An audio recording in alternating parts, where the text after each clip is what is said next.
Kaganda. Ang ganda ng hollow blocks nila dito, sobrang tibay.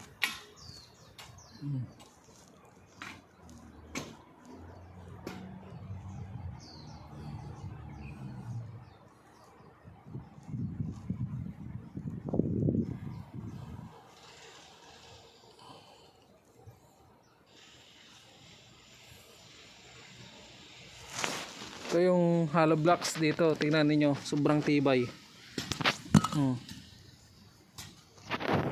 Ganito sana yung hollow blocks sa Pinas. Kaunti lang na ano. Para may idea kayo dyan sa Pilipinas kung saan yung mas sulit na hollow blocks. Ewan ko kung anong klaseng ano to. Tibay nito. Ganito dapat yung hollow blocks. Taiwan hollow blocks.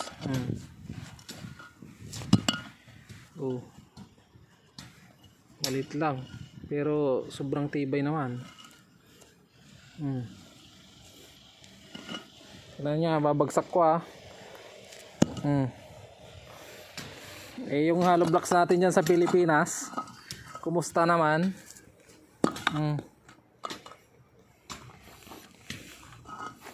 Para ano, lagay natin sa ano, bato.